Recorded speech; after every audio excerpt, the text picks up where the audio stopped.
జయ శుభకర వినాయక శ్రీకాణి భాగవర సిద్ధి వినాయక. నమస్కారం. ప్రేక్షకులందరికీ శుభోదయం.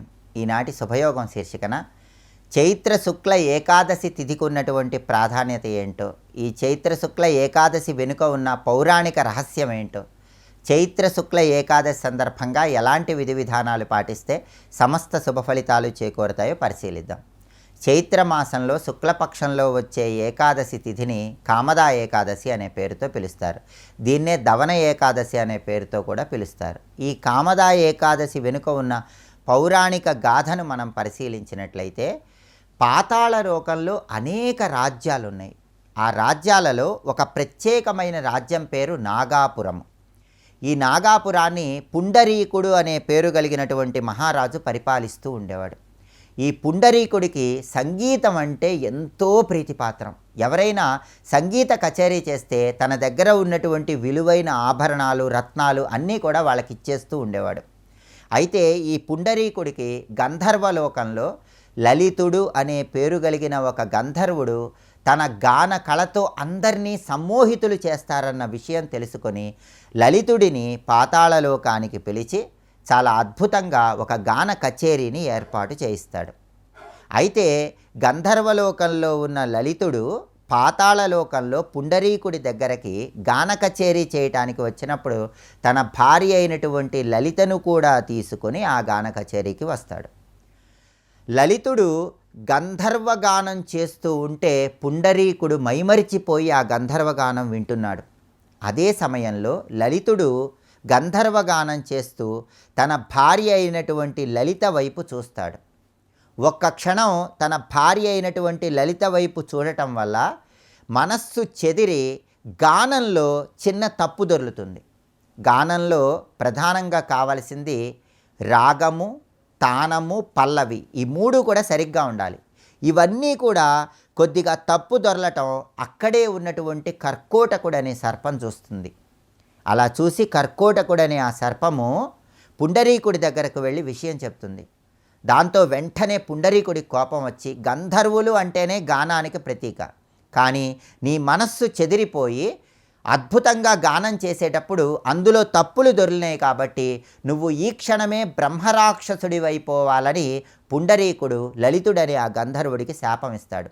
వెంటనే లలితుడనే ఆ గంధర్వుడు 9 తాటి చెట్ల పొడవు ఉన్నటువంటి బ్రహ్మరాక్షసుడిగా మారిపోతాడు.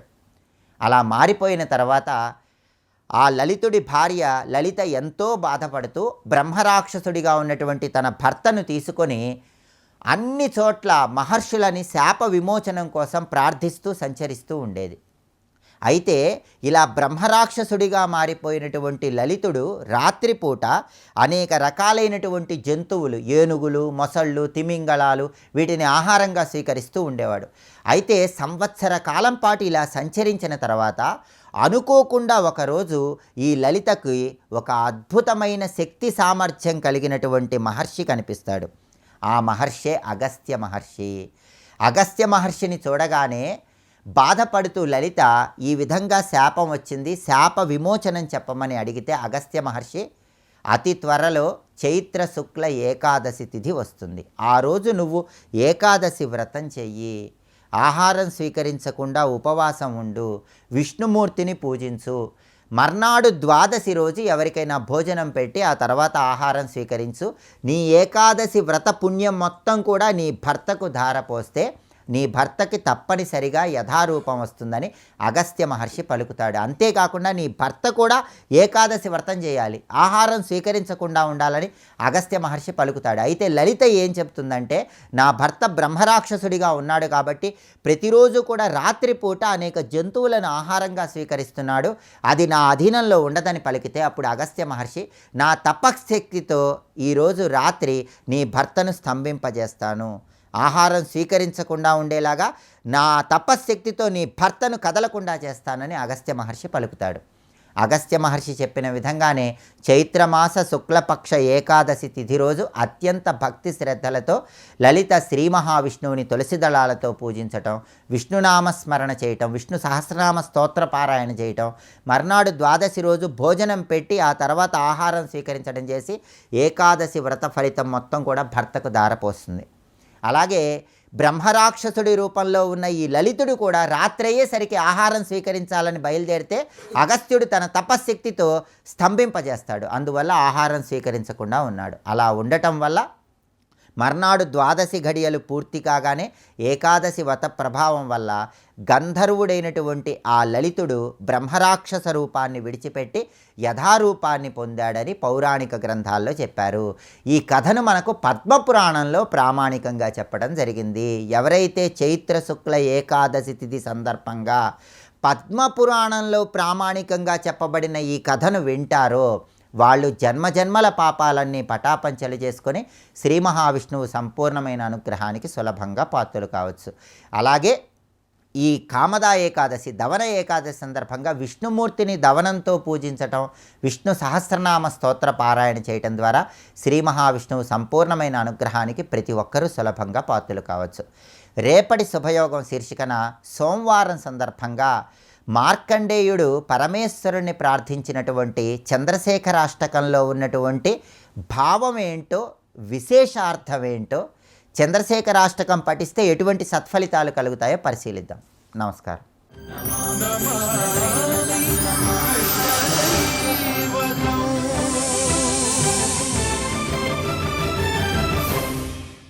ప్రపంచంతే ఏదండి, అంత తేలిక కాదు కదా. సరే ఇత్యుక్త్వాగతే గర్గో, ఈయన ఎక్కడంటే మొత్తం ఆనందింపజేస్తాడు. ఇంకెళ్ళొస్తానే అన్నాడు. వెళ్ళినవాడు తిన్నగా ఎక్కడికి వెళ్ళాడు తెలుసా? వృషభాను మందిరానికి వెళ్ళాడు. ఎవడు? గర్గమహాముని. అత గర్గో జ్ఞానవరో జ్ఞానదో ముని సత్తమ కాళిందీ తీర సౌభాఢ్యాం వృషభానుపురీం గతః. వృషభాను పట్టణానికి చేరుకున్నాడు. వెళ్ళిన ప్రతిసారి ఛాత్రుడితో వెళ్తున్నాడు. ఛాత్రుడు అంటే విద్యార్థులు, పక్కన శిష్యులు ఉన్నారు. ఆయనకి ఏకాంతాన్ని తీసుకెళ్ళినప్పుడు శిష్యుని అక్కడ పెట్టేస్తాడు, ఆయన తీసుకెళ్తాడు. ఇప్పుడు మనం కూడా వృషభానుడి ఇంటికి వెళ్ళిన వాడిని చూద్దాం. ఇక్కడ పేరు పెట్టడానికి వెళ్ళలేదు, అప్పుడే పేరు పెట్టారు ఆవిడికి. నారదుడు చెప్పాడు కదా, పేరు మార్చలేదండి. ఇక్కడ ఈయనేం పేరు మార్చలేదు. గోలోకంలో ఎలా ఉన్నాడో అదే పేరు పెట్టాడు. అక్కడ కూడా గోలోకంలో ఆవిడ పేరేమిటో అదే పేరు పెట్టేశారు. నారదుడు చెప్పాడు కనుక ఈయన పేరు పెట్టడానికి వెళ్ళలే, అమ్మని చూద్దామని వెళ్ళాడండి. ఇక్కడ రాధాదేవి దర్శనార్థి వెళుతున్నాడు. ఈయన ఎలా పెడుతున్నాడు? ఛత్రేణ శోభితం విప్రం ద్వితీయమివ వాసవం. దేవతలతో ఇంద్రుడు వస్తున్నట్టు శిష్యులతో వస్తున్నాడు. ఆ తేజస్సు అలా ఉన్నది. దండేన రాజితం సాక్షాత్ ధర్మరాజమివ స్థితం. దండం పట్టుకున్నాడు. అంటే తపస్వికి దండకమండలాలు ఉంటాయి కదా, అందుకే దండం పట్టుకున్నాడు. తేజసా జ్యోతిత దిశం. ఆయన తేజస్సుతో దిక్కులు ప్రకాశిస్తున్నాయంటే సాక్షాత్ సూర్యమివాపరం. పుస్తకీ మేఖలాయుక్తం ద్వితీయమివ పద్మజం. పుస్తకం పట్టుకున్నాడు. ఆ ముంజ దర్భతో చేసినటువంటి ఆ మౌంజి కట్టుకున్నాడు. ఎలా ఉంటే రెండవ బ్రహ్మదేవుడా అన్నట్లు వస్తున్నాడు ఇక్కడ. అంటే ఇంద్రుని స్ఫురింపజేశాడు, సూర్యుని స్ఫురింపజేశాడు, బ్రహ్మదేవుని స్ఫురింపజేశాడంటే ఆ వర్చస్సు అలా ఉన్నది. శిష్యులతో వస్తున్నప్పుడు వైభవం అలా ఉన్నది. బ్రహ్మదేవుడిలా కనబడుతున్నాడంటే వేదమూర్తిలా గోచరిస్తున్నాడు. శోభితం శుక్లవాసోభిర్దేవం విష్ణుమివ స్థితం. తెల్లని వస్త్రములతో ఆయన శుక్లాంబరధరం అన్నట్లుగా గోచరిస్తున్నాడు. తందృష్ట్వా ముని శార్దూలం. అలాంటి మునును చూసి సహసోత్థాయ వెంటనే లేచి నిలబడ్డాడు వృషభానుడు. ప్రణమ్య శిరసా సజ్జ సమ్ముఖో భూత్కృతాంజలి. ముందు రెండు చేతులు దోయిలించి సాష్టాంగ నమస్కారం చేసి తర్వాత ముని అనుమతితో లేచి అతన్ని ఆసనంపై కూర్చోబెట్టి పూజయామాస విధివత్ శ్రీగర్గం జ్ఞానినాం వరం.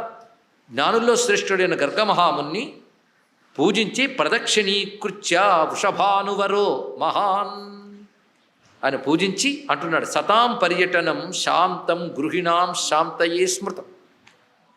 సత్పురుషుల పర్యటన శాంతిని చేకూరుస్తుంది. గృహస్థులు ఇంటికి వెళ్ళారంటే ఆ ఇంటికి శాంతినిస్తుంది. అంతస్తమోహారి సాధురేవన భాస్కర. అసలు మానవుల హృదయంలో ఉన్న చీకటిని ఆ సూర్యుడు పోగొట్టలేడు, సత్పురుషుడే పోగొట్టగలరు. అంటే అంతర్గతమైన అవిద్యాంధకారాన్ని పోగొట్టగలిగిన భాస్కరులు మీరు. పైగా ఇవాళ మేము తీర్థీభూతులమైపోయాం. అంటే మీరు అడుగు పెట్టడం వల్ల తీర్థం అయిపోయాం మేము ఇక్కడ, అంటే తరింపజేయబడ్డాము, పవిత్రమయ్యాము నీ దర్శనం చేత హే మునే అని చెప్తూ, నాకు రాధికా నామ కన్యామే మంగళాయన మంగళములకు నివాసమైన రాధిక అనే కన్య కలిగినది, మీరు అనుగ్రహించాలి అని చెప్తూ, పైగా ముల్లోకాలు సంచరిస్తూ ఉన్నటువంటి వారు మీరు, పైగా ఈమెకు వరుడెవరవుతారా అని కూడా మా ప్రశ్న ఉన్నది అనంటే, ఒక్కసారి సంతోషించి గర్గుడు వృషభానుడు చెయ్యి పట్టుకున్నట్టు ప్రేమతో. హస్తం గృహీత్వా శ్రీ గర్గో వృషభానో మహాముని, చెయ్యి పట్టుకుని పద నీతో రహస్యంగా మాట్లాడాలి అని తీసుకెళ్ళిపోయాడు. జగామ యమునా తీర నిర్జనం సుందరస్థలం, యమునా తీరంలో ఒక అందమైన చోటికి ఒక్క వృషభానుని మాత్రమే తీసుకెళ్ళాడు, ఒక్క గర్గుడే. తీసుకువెళ్ళి ఇవి రహస్య విషయాలు చెప్తున్నాను విను, కూర్చో అని అక్కడ ఆ తిన్నెల దగ్గర కూర్చున్నాను. కాళిందీజల కల్లోల కోలాహల సమాకులం తత్రోపవేశ్య గోపేశం మునీంద్ర ప్రాహ ధర్మవిత్. ఎందుకు రహస్యంగా తీసుకెళ్ళాడే? ధర్మవిత్, ధర్మము తెలిసిన వాడు కనుక అక్కడ తీసుకెళ్ళి మాట్లాడుతుంది. హే గోపా విను మాట, గుప్తమాఖ్యానం కథనీయం, నేను గుప్తమైన ఆఖ్యానం చెప్తున్నాను సుమా, నువ్వు ఎవరికీ చెప్పకూడదు సుమా. ఎందుకంటే పరిపూర్ణతమ సాక్షాత్ శ్రీకృష్ణ భగవాన్ స్వయం, పరిపూర్ణతముడు శ్రీకృష్ణుడు స్వయం నేరుగా వచ్చిన భగవానుడు. ఇక అసంఖ్య బ్రహ్మాండపతి గోలోకేశ పరాత్పర తస్మాత్ పరో వరో నాస్తి జాతో నందగృహే పతి. ఆయన్ని మించిన ప్రభువు, ఆయన్ని మించిన తత్వం మరొకటి లేదు, అతడు శ్రీకృష్ణుడు సుమా. అనగానే వృషభాండు వెంటనే ఏమన్నంటే, అహోభాగ్యం అహోభాగ్యం నందశ్యాపి మహాముని. నందుడిది కూడా ఎంత భాగ్యం అనమాట అన్నాడు. చాలా జాగ్రత్తగా వినాలి. నందుడిది ఎంత భాగ్యం అనలేదు, నందుడిది కూడా అంత భాగ్యం అనమాట. అంటే నేను రాధమ్మని పొంది ఎంత భాగ్యవంతుడినో ఈయన అంతే భాగ్యవంతుడు అనమాట. అది చెప్పడం. శ్రీకృష్ణస్యావతారస్య సర్వం త్వం వద కారణం. నువ్వు ఆ కారణమంతా చెప్పినందుకు చాలా సంతోషించాను. నీ ఎందువల్ల ఆయన ఇలా వచ్చాడు భూమిపైకి అది కూడా చెప్తావా అంటే, భువో భారావతారాయ కంసాదీనాం వధాయ చ బ్రహ్మణా ప్రార్థిత కృష్ణో బభూవ జగతీతలే. బ్రహ్మదేవుడి చేత ప్రార్థింపబడి భూమి మీదకి వచ్చాడు. మరి శ్రీకృష్ణ పట్టరాజ్ఞీ చ, పట్టరాజ్ఞి అంటే పట్టపురాణి, శ్రీకృష్ణ పట్టరాజ్ఞి యా గోలోకే రాధికాభిద తద్గృహే సాపి సంజాత త్వన్న జానాసి తాంపరా. శ్రీకృష్ణు యొక్క పట్టపురాణి అయిన రాధాదేవి నీ ఇంట్లో పుట్టింది, ఆమె పరాశక్తి అని నీకు తెలియదు అన్నాడు ఇక్కడ.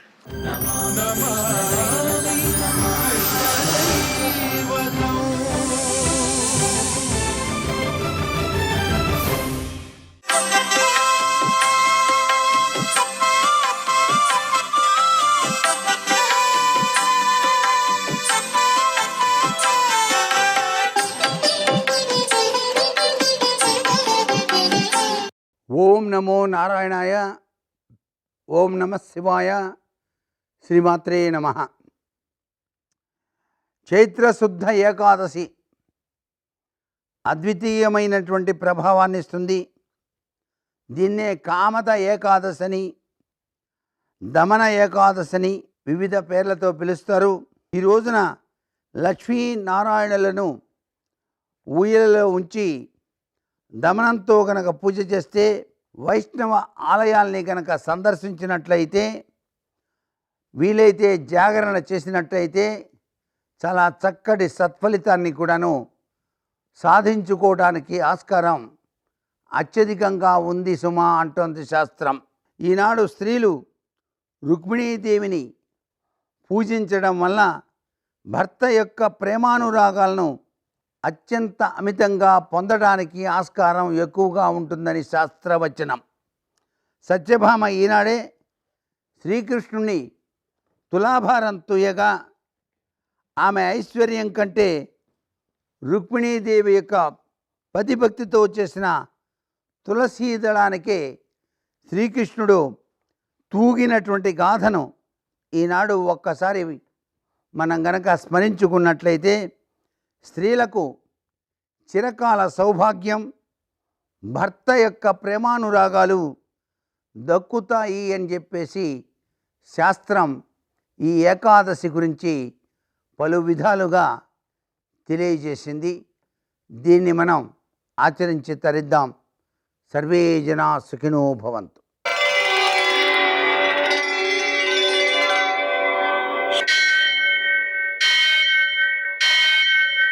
సహస్రశీరుషం దేవం విశ్వాక్షం విశ్వశంభువం విశ్వం నారాయణం దేవమక్షరం పరమం పదం విశ్వతః పరమాం నిత్యం విశ్వం నారాయణగుం హరిం విశ్వమేవేదం పురుషస్తద్విశ్వముపజీవతి పతిం విశ్వస్యాత్మేశ్వరం శాశ్వతం శివమచ్యుతం నారాయణం మహాజ్ఞేయం విశ్వాత్మానం పరాయణం. సూర్యశౌర్యమథేందురింద్రపదవీ సన్మంగళం మంగళం. యఃకర్తా జగతాం భర్తా సంహర్తా మహసాం నిధి ప్రణమామితమాదిత్యం బహిరంతస్తమోపహం. నేటి కాలమాన విశేషాలను గమనిద్దాం. స్వస్తి శ్రీ చాంద్రమాన పరాభవనామ సంవత్సరం ఉత్తరాయణం వసంత ఋతువు చైత్రమాసం శుక్లపక్షం ఆదివారం. సూర్యోదయం 6:01 సూర్యాస్తమయం 6:14. తిథి ఏకాదశి ఉదయం 7:47 వరకు, నక్షత్రం ఆశ్లేష మధ్యాహ్నం 2:38 వరకు, వర్జం రాత్రి 2:43 నుంచి 4:20 వరకు, దుర్ముహూర్తం సాయంకాలం 4:36 నుంచి 5:25 వరకు, అమృతకాలం మధ్యాహ్నం 1:03 నుంచి 2:35 వరకు, రాహుకాలం ఆదివారం కాబట్టి సాయంకాలం 4:30 నుంచి 6 గంటల వరకు, అష్టగౌరిక రీత్యా శుభప్రదమైన సమయం ఉదయం 11 గంటలకి. నేటి విశేషం ఏకాదశి. ఏకాదశి సందర్భంగా మనం ఉపవాసం ఉండాలి. ఉపవాసం యొక్క లక్షణం ఏమిటి అంటే ఉప్పు అనేటువంటి పదార్థాన్ని కానీ పప్పు కానీ తినకూడదు. అంటే మనం వండినటువంటి పదార్థం తింటే కానీ ఆరోగ్యం బాగుండదు అనుకున్నట్లయితే వండి పదార్థాలే తినచ్చు. ఆఖరికి అన్నం తింటే కానీ మనకు ఆరోగ్యం సరిగా ఉండదు అనే భావన ఉన్నట్లయితే, వైద్యులు అలా సూచన చేసినట్లయితే అన్నమే కాసిని పాలు, కొంచెం నెయ్యి, కొంచెం పసుపు వేసి వండినట్లయితే ఆ పదార్థాన్ని తీసుకున్నా కూడా ఉపవాసం భంగం కాదు. ఇంకా వీలైనంత వరకు పళ్ళు మొదలైనవి తినచ్చు. ఆ విధంగా ఒకసారి ఘన పదార్థం తీసుకోవడం, ద్రవ పదార్థాలు 2 సార్లు తీసుకోవడం, రాత్రి జాగారం ఉండడం. జాగారం కూడా ఎలా ఉండాలి అంటే భగవన్నామాన్ని స్మరించుకుంటూ లేదా భజన చేస్తూ. గతకాలంలో ఏం చేసేవారంటే ఏకాహం భజన చేస్తుండేవారు. అంటే సూర్యోదయం నుంచి ప్రారంభించి మళ్ళీ సూర్యోదయం వరకు 24 గంటలు భజన చేస్తూ ఉండడం అన్నమాట. ఆ విధంగా కార్యక్రమాలు నిర్వర్తించుకోవడం ద్వారా మంత్రం సిద్ధిస్తుంటుంది, ఏకాగ్రత సిద్ధిస్తుంటుంది, మనస్సుకి పవిత్రత ఏర్పడుతుంటుంది. అందుకని ఆ విధంగా ఏకాదశి ఉపవాసం ఉండడం చాలా మంచిది. ఆదివారం కావడం వలన సూర్యనారాయణమూర్తికి నమస్కారాలు చేయడం, చన్నీటి మాత్రమే స్నానం చేయడం, మధ్యాహ్న కాలంలో పాయసం నివేదన చేసి ప్రసాదం స్వీకరించడం. విశేషం ఏంటంటే పాయసం తీసుకున్నా కూడా దోషం కాదు, ఉపవాసానికి భంగం కాదు. అందువలన పాలు మాత్రమే పోసి వండాలి, నీళ్లు పోయకుండా. అలా వండినటువంటి పాయసాన్ని నివేదన చేయడం, ప్రసాదం తీసుకోవడం అనేటువంటిది విశేషమైనటువంటి ఆరోగ్యాన్ని కలగజేసేటువంటి అంశం. నేటి ఆణిముత్యాలు.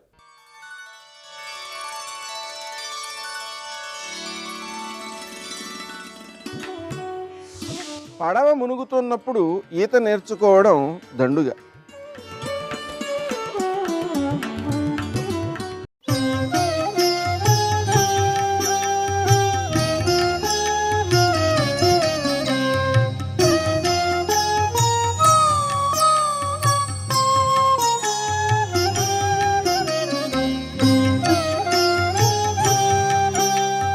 బాలకృష్ణుడిగా ఉంటాడు కానీ ఆయనకి అన్నీ తెలుసు, సర్వజ్ఞుడు. దిద్దాలి అన్ని చోట్ల, అన్నింటికి మొదలంటా తీసేయకూడదు. దోషం దిద్దితే చాలు, అంతేకాని యుక్తాయుక్త విచక్షణ లేకుండా అసలు మొదలంటా నరికేయకూడదు, అది దోషం. కాబట్టి ఇప్పుడు ఆ దోషం దిద్దాలి ఇంద్రుడిది అనుకున్నాడు. అనుకుంటే ఈ నందాదులను అడిగాడు, ఎందుకు యజ్ఞం ఎవరికి చేస్తున్నారని. వాళ్ళన్నారు, మఖము చేయ వజ్రి మది సంతసించును, వజ్రి సంతసింప వానకురియు, వానకురిసి గసవు వసుమతిపై పెరగు, గసవు మేసి దేను గణము బ్రతుకు. ఏమీ లేదురా అబ్బాయి, మేము యజ్ఞం చేస్తాం, యజ్ఞంలో హవిస్సిస్తాం, హవిస్సు ఇంద్రాయ స్వాహ అని ఇస్తాం. ఈ హవిస్సు ఇంద్రుడు తింటాడు, ఇంద్రుడు ప్రీతి పొందుతాడు, వర్షం కురిపిస్తాడు. ఈ వర్షానికి భూమి మీద గడ్డి పెరుగుతుంది, ఈ గడ్డి ఆవులు తింటాయి, ఆవులు తింటే పాలిస్తాయి, పాలిస్తే వెన్న వస్తుంది, వెన్న వస్తే నెయ్యి వస్తుంది, నెయ్యి వస్తే ఐశ్వర్యం వస్తుంది. కాబట్టి వాన ప్రధానం. అందుకని వాన ఇచ్చే ఇంద్రుడికి యజ్ఞం, ఇంద్రుడు మనకి వర్షం కురిపిస్తాడు. ఇది మన ధర్మచక్రం, ఇది మన ఐశ్వర్య కారకం, అందుకు చేస్తున్నాం అన్నాడు. ఆయన ఏదో వ్యతిరేకించడం ఆయన ఉద్దేశం కాదు, యజ్ఞయాగములు చెయ్యొద్దనడం ఆయన ఉద్దేశం కాదు, ఇంద్రుడికి బుద్ధి చెప్పాలి. అందుకని ఆయన అన్నాడు, నేను సంక్షిప్తంగా చెప్పాలి అంటే, మనం చేసేటటువంటి కర్మకి ప్రత్యక్షంగా మనకు ఉపయోగపడుతున్నటువంటి వాళ్ళు ముగ్గురు. ఎవరు ఉపయోగపడుతున్నారు? ఒకటి పశువులు. ఈ పశువులన్నీ కూడా ఏ ప్రమాదములు లేకుండా, ఉత్పాతములు లేకుండా మనం ఇలా ప్రశాంతంగా బతుకుతున్నామంటే బ్రాహ్మణుల యొక్క ఆశీర్వచనములు. అందుకని బ్రాహ్మణుణ్ణి పోషించాలి. ఆయన వేద విద్య చదువుకుని నేర్చుకుని లోకా సమస్త సుఖినోభవంతు అని అనుష్ఠానం చేస్తున్నాడు. అందుకని ఆయన్ని పోషించడం సమాజ కర్తవ్యం. అందుకని బ్రాహ్మణులకు మనం ఇవ్వచ్చు. 3, గోవర్ధనగిరి మీద ఈ ఆవులు దూడలు తిరిగి గడ్డి తింటున్నాయి, ఆ గోవర్ధనగిరి అన్నం పెడుతోంది వీటికి, అందువల్ల పశువులు మనకు పాలిస్తున్నాయి. గోవర్ధనగిరికి యజ్ఞం చేయొచ్చు. ఇంద్రుడికి చేస్తానంటారేంటి? కాబట్టి చేయకండి, గోవర్ధనగిరికి యాగం చేద్దాం అంటే ఇంద్రుడికి బుద్ధి చెప్పాలని ఆయన ఉద్దేశం. వాళ్ళని చెప్పాను కదా, కృష్ణుడు ఏమంటే అదే వాళ్ళకి. వాళ్ళన్నారు అలాగే చేస్తాం, కానీ మాకు కల్పం తెలియదే. కల్పము అని ఒకటి ఉంటుంది. కల్పము ఋషి ప్రోక్తం, ఈశ్వర ప్రోక్తం. నా ఇష్టం వచ్చినట్టు నేను చేయకూడదు. సత్యనారాయణ వ్రతం అంటే సత్యనారాయణ వ్రతమే. ఋషి ప్రోక్తం ఎలా అయితే అలా. ఋషులు ఇలా చెయ్యాలని చెప్పారు, అలాగే చెయ్యాలి. నీకు నోటికి బట్టి వచ్చేసిన 5 కథలే వినాలి. ఎందుకని అంటే, ఎందుకంటే అలా వినడం ఇంకో 6వ కథ వినకూడదా అండి? కొత్త కథ అంటే వినకూడదు. కాబట్టి మఖము చేయ వజ్రిమది సంతసించును, వజ్రి సంతసింప వానకురియు, వానకురిచి గసవు వసుమతిపై పెరగు, వసు గసము మేసి ధేను గణము బ్రతుకు. ఇంద్రుడికి చేస్తామంటే కాదు, గోవర్ధనగిరికి చేయమంటే కల్పం ఏమిటో మాకేం తెలుసు? గోవర్ధనగిరికి యజ్ఞం ఎలా చేయాలి చెప్పు అన్నారు. అంటే కృష్ణుడు అన్నాడు, ఏముంది, పశులకు కొండకు బ్రాహ్మణోత్తములకు మఖము చేయించుట మంచి బుద్ధి, ఇంద్రయాగంబునకేమేమి తెప్పింతు రవియల్ల తెప్పింపుడరసి మీరు, పాయసము అపూపంబులు సైదపు పిండి వంటలు పప్పు వలయు ఫల బహురసాన్నములు వండింపుడు, హోమంబు చేయుడు ధేను దక్షిణలిచ్చి మధుర రసాన్నములు పెట్టింపుడు బ్రాహ్మణులకు, అచలురై పూజ చేయుడు అచలమునకు, అధమ చండాల సునక సంతతికి సగిన భక్ష్యముల నిండు, పశువులకు గసవులిండు అన్నాడు. ఏముందయా, ఇంద్రయాగానికి ఏం చేస్తున్నారో అదే చేయండి. అప్పాలు వండించండి, పాయసం వండించండి, అన్నం వండించండి, రకరకాల కూరలు వండించండి, నెయ్యి సిద్ధం చేయండి, బ్రాహ్మణుల్ని పిలవండి, వాళ్ళ ఆశీర్వచనం పొందండి, చక్కగా వాళ్ళకి ధేనువుల్ని దక్షిణల్ని ఇవ్వండి, బహురసాన్నములు వాళ్ళకి పెట్టండి, ఆవులకి కావలసినంత మంచి పచ్చిగడ్డి తీసుకొచ్చి పెట్టండి, కుక్కల్ని కూడా పిలిచి వాటికి కూడా కావలసినటువంటి మధుర పదార్థాలు పెట్టండి. ఆఖరికి వచ్చి అడగనటువంటి వాడు దీనుడై ఎక్కడో పడున్నవాడికి కూడా పట్టుకెళ్ళి అన్నం పెట్టండి, పెట్టి అందరినీ శాంతింప చెయ్యండి. ఆఖరణ ప్రదక్షిణం చేద్దాం. ఎవరికి? గోవర్ధనగిరికే చేద్దాం. వినుడీ శైలము కామరూపి మనలన్ మన్నించు, కలులన్ భంజించు, ఆజ్యాన్నముల్ మనమిప్పించిన ఆహరించు, చిత్తంబులో అనుకంపాతి చయంబు చేచ మనపైనంచు సగోపాలుండై వనజక్షుండు నమస్కరించే గిరికిన్ మందారుడై. రండి మనం ఈ గోవర్ధనగిరికి ప్రదక్షిణం చేద్దాం అన్నాడు. ప్రదక్షిణము అనేటటువంటి మాట చాలా చాలా గొప్పది. అందుకే గిరి ప్రదక్షిణం, అరుణాచలంలో గిరికి ప్రదక్షిణం చేస్తారు, దేవాలయానికి వెడితే ప్రదక్షిణం చేస్తారు, తల్లిదండ్రులకి ప్రదక్షిణం చేస్తారు, గురువుగారికి ప్రదక్షిణం చేస్తారు.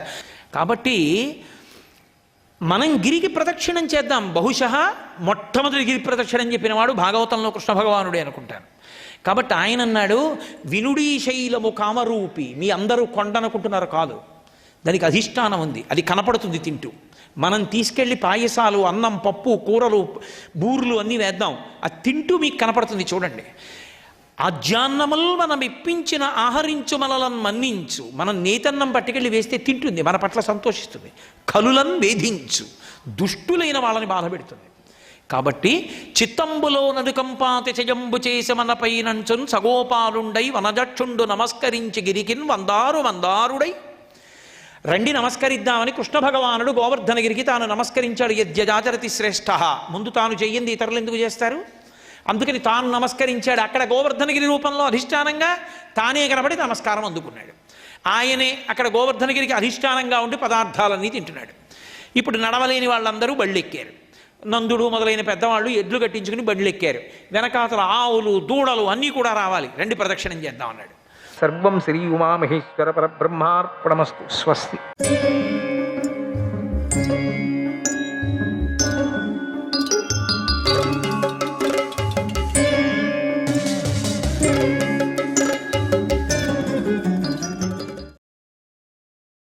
రాజా, ధర్మం చాలా సూక్ష్మమైంది. దాని మార్గాన్ని మనం తెలుసుకోలేం. కానీ పూర్వీకులు అనుసరించిన మార్గాన్నే మనం కూడా ఈ విషయంలో అనుసరిద్దాం. నమే వాగనృతం ప్రాహ నా ధర్మే ధీయతే మతిః ఏవం చైవ వదత్యంబా మమ చైతన్మనోగతం. నా మాట ఎప్పటికీ అసత్యం కాదు, పొల్లుపోదు. ఎప్పటికీ అధర్మం పైన నా బుద్ధి నిలవదు. ఈ విషయంలో నా తల్లి నన్ను ఇలాగే ఆదేశించింది. నా మనస్సు కూడా ఇదే సరి అయిన నిర్ణయమని తెలిపింది కూడా. ఓ రాజా, ఇది నిశ్చయంగా ధర్మ మార్గం, ఇందులో సందేహం లేదు. ఈ విషయంలో ఆలోచించవలసినటువంటి పని లేదు. ఈ ధర్మాన్ని అనుసరించు, ఆచరించు, ఇందులో నీకు ఏ సందేహం అక్కర్లేదు అన్నాడు. ద్రుపదుడు, ఓ యుధిష్ఠరా, నువ్వు కుంతీదేవి, నా పుత్రుడు దృష్టద్యుమ్నుడు కలిసి ఆలోచించండి. ఇంకోపారి మీ అమ్మతో ఆలోచించు. నా కొడుకు కూడా, ఆయన కూడా దగ్గర తీసుకొని ఆలోచించండి.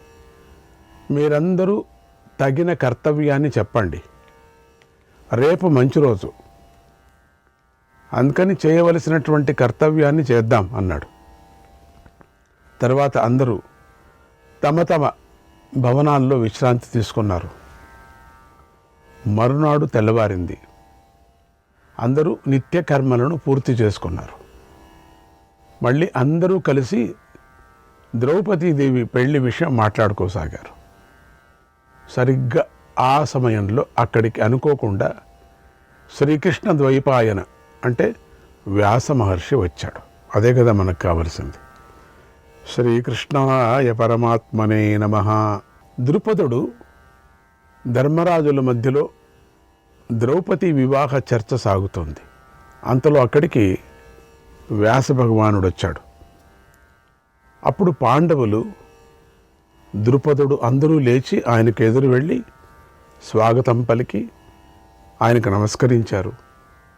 వ్యాస మహర్షి వారి పూజను స్వీకరించి బంగారు పీటపై కూర్చున్నాడు. ఆయన అనుమతితో అందరూ తమ తమ ఆసనాల్లో కూర్చున్నారు. తర్వాత ద్రుపదుడు ద్రౌపది భర్త విషయం గురించి తేలాలని వ్యాస మహర్షిని ఇలా అడిగాడు. ఓ మహాత్మా, అధర్మం చేసిన పాపం అంటకుండా ఉండాలి. ఒక స్త్రీ చాలామంది పురుషులను భార్యగా ఎలా అవుతుంది? ఒక స్త్రీ చెప్పండి. ఇలాంటి పెళ్లి చేసుకోవచ్చా? ఇది న్యాయమేనా? ధర్మమేనా? దయచేసి నా ఈ ప్రశ్నకు సమాధానం చెప్పండి. నా మనస్సుకు శాంతి కలిగించండి అని అడిగాడు ద్రుపదుడు వ్యాసుడిని. అప్పుడు వ్యాసుడు, రాజా, ఈ ధర్మ విషయం అతి లోతైన విషయం. ఇది శాస్త్రీయమైన ప్రమాణాలతో కప్పబడి ఉంది. పైకి మాత్రం లోక విరుద్ధంగా కనిపిస్తుంది, వేద విరుద్ధం కూడా అనిపిస్తుంది. అందుచేత ముందుగా నేను ఈ ధర్మ విషయంలో సమాధానం చెప్పే ముందు మీ అభిప్రాయాలను చెప్పండి, నేను వాటిని వినాలనుకుంటున్నాను అన్నాడు. అప్పుడు ద్రుపదుడు, విప్రోత్తమ, ఒక స్త్రీ 5 ఐదుగురిని పెళ్లి చేసుకోవటం అనేది అధర్మమని అనిపిస్తుంది. ఇది లోకధర్మానికి వేద ధర్మానికి కూడా విరుద్ధంగా ఉంది.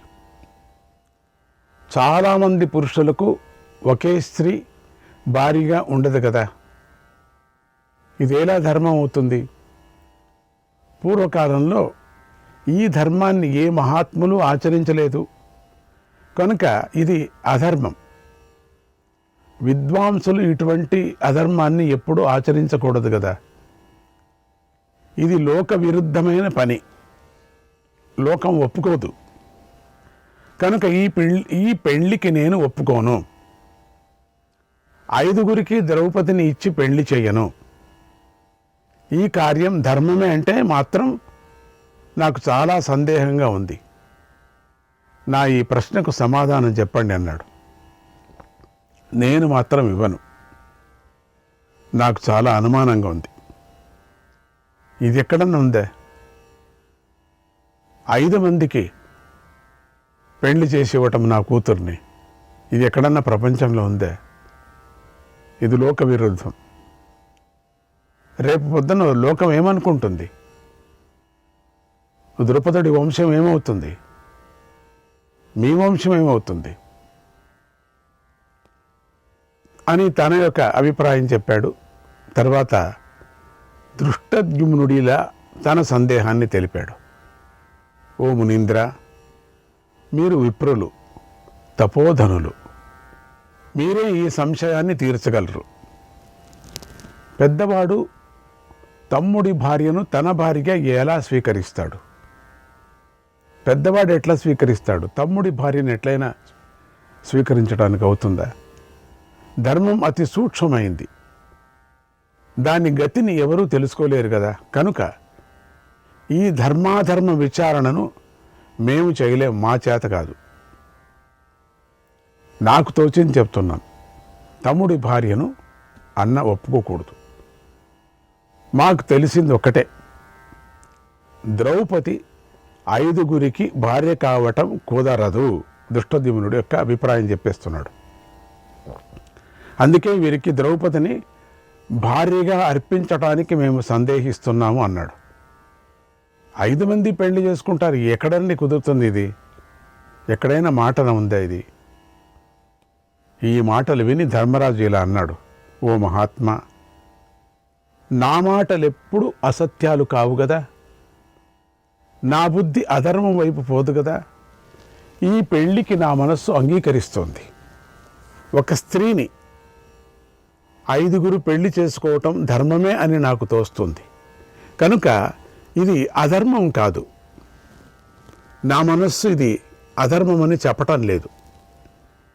ఈ పెళ్లి విషయంలో అధర్మమనే ఊహే నాకు రావటం లేదే. పూర్వము చెప్తున్నాడు, ఒక ధర్మ సందేశాన్ని పెట్టేశాడు. ఇప్పుడు పూర్వము గౌతమ గోత్రికురాలు ధర్మపరురాలు అయినటువంటి జటిల అనే కన్య 7గురు ఋషులను పెళ్లి చేసుకుంది.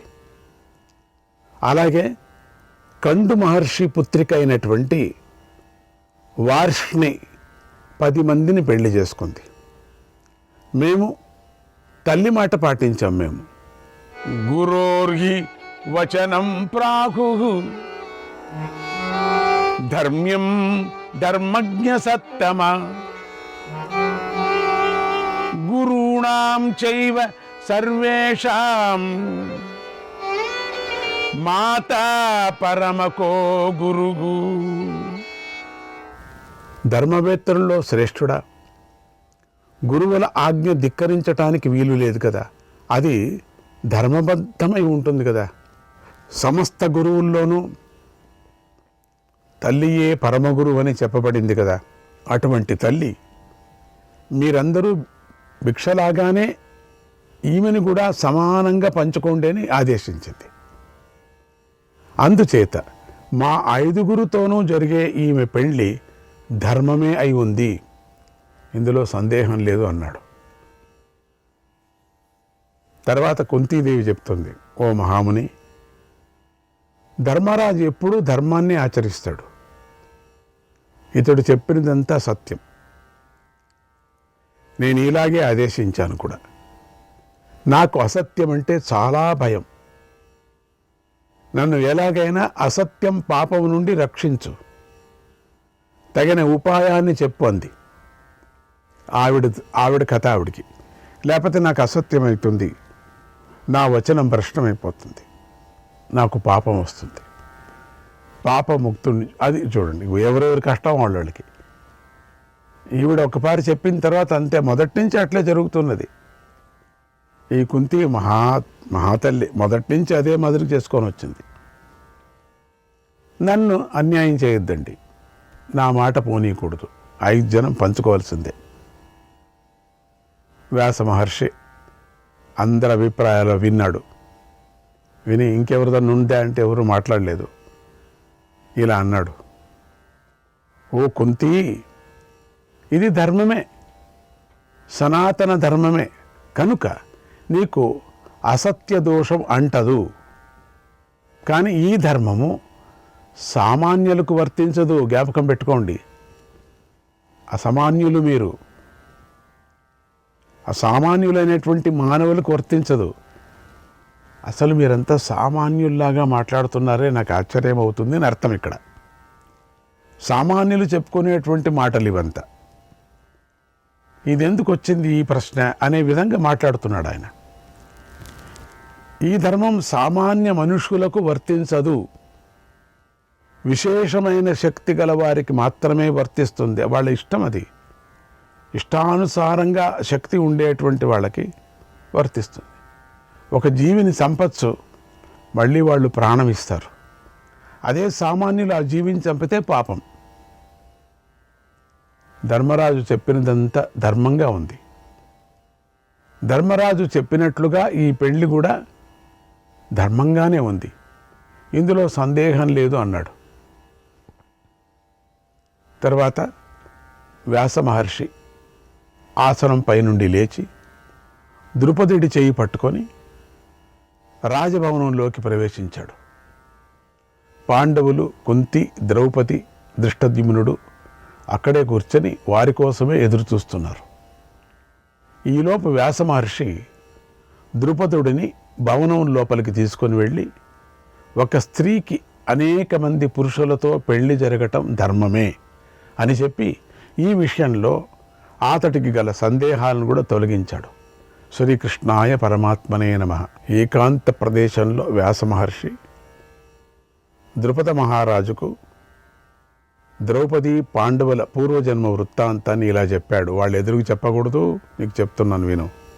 ఓ రాజా, పూర్వము నైమిషారణ్యములో దేవతలు ఒక యజ్ఞం చేస్తున్నారు.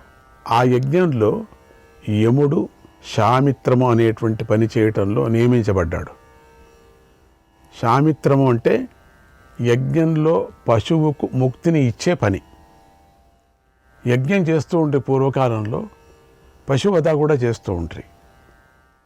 పశువధ అయి దాన్ని యజ్ఞానికి సమర్పణ చేస్తూ, ఆ పశువును యజ్ఞంలో వేసేవాళ్ళు కాదు, దాని ఏదో భాగం చెప్తారు, దాన్ని వేస్తే తర్వాత అక్కడే ఉండేటటువంటి యముడు మళ్ళీ దాన్ని జీవం వచ్చేటట్టు చేస్తూ, అది యజ్ఞం.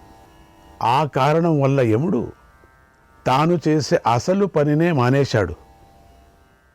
అసలు యముడు ఒక ధర్మ పని చేస్తున్నాడు కదా, ప్రాణులంతా ఒక చోట తీసుకురావాలి కదా, ప్రాణులను విచారించి వాళ్ళకు ముక్తాముక్తులు అన్నీ చేయాలి కదా, ఆ పని మర్చిపోయాడు.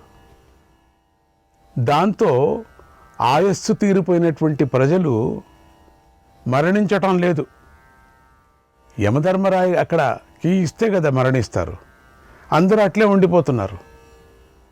అందరూ కిలకిలా నవ్వుతూ జీవించసాగారు. ఎందుకంటే ఆ యజ్ఞము 2 ఏళ్ళు కాదు, 3 ఏళ్ళది కాదు, ఎన్నో ఏండ్లు ఆ యజ్ఞం జరుగుతూ ఉండేది.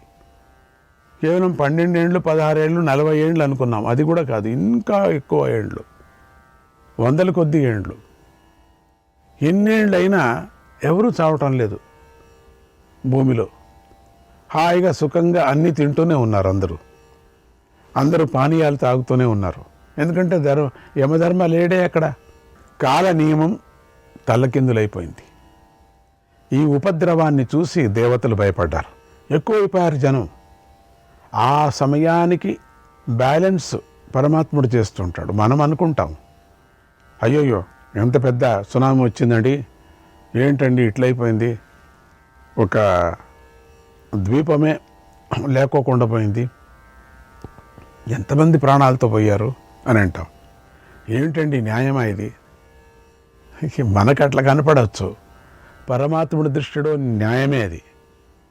బ్యాలెన్స్ చేస్తున్నాడు. అప్పుడప్పుడు భూకంపం వచ్చి కొంతమంది పోతారు, కొంతమంది అగ్ని ప్రళయం వచ్చి కొంతమంది, అంటే కింది నుంచి అగ్ని బద్దలై పర్వతాలు పేలుతాయి, అప్పుడు కొంతమంది పోతారు.